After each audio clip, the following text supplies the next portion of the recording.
مؤخرا في مواقع التواصل الاجتماعي واحد الموضوع اللي نعتبره فيه العنصرية وعنصرية ضد الأجانب، الأفارقة الأجانب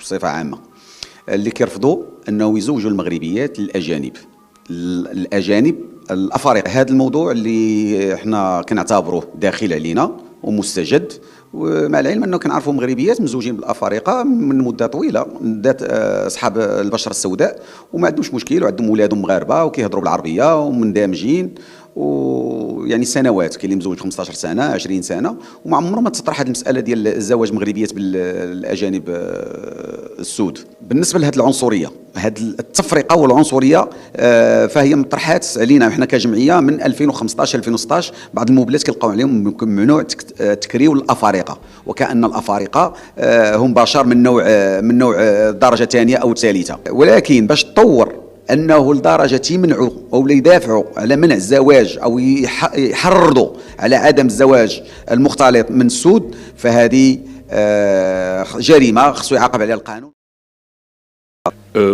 J'ai été très surpris ce matin quand j'ai appris qu'il y a un mouvement au Maroc, bizarrement, qui est contre le mariage des Marocains ou Marocaines à des étrangers ou étrangers noirs. Donc il connaît le Maroc, il connaît donc son attachement, il connaît donc l'attachement de du roi Mohamed VI, Hafizahullah. Donc, et le travail excellent qu'il est en train de faire au niveau donc, de l'Afrique. Et particulièrement donc, en tant que Sénégalais, vu les relations multiséculaires que nous avons avec le Maroc, quand nous entendons donc ce genre de débat-là, ça nous fait peur. Voilà. Après tout, nous sommes, au-delà de ça, c'est un pays musulman. Et en tant que musulmans et croyants, au-delà de ça, Allah subhanahu wa ta'ala même nous interdit ça. Parce que personne n'est meilleur que l'autre. Innama akramakum indallahi ataqakum.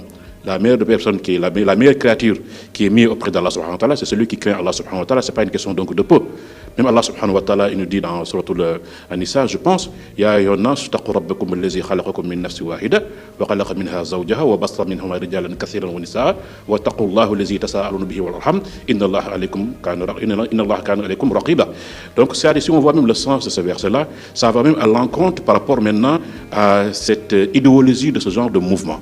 Donc c'est du racisme pur et dur. C'est ce qu'on a remarqué maintenant qui est en train de se développer.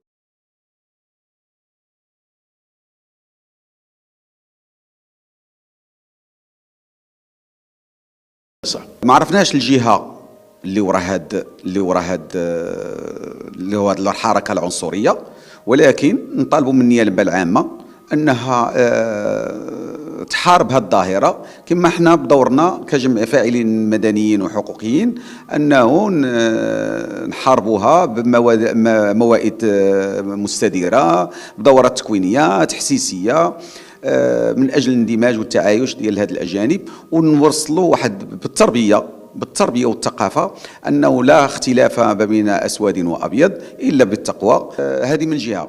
الجانب الاخر، هاد الناس اللي كيدعوا لهذه المساله كنظن انهم عمرهم ما خرجوا على المغرب. لو خرجوا على المغرب راه عندنا اكثر من 3 مليون مغربي كيعيشوا في اوروبا وفي امريكا وفي دول قارات اخرين، انهم عندهم هذاك الزواج.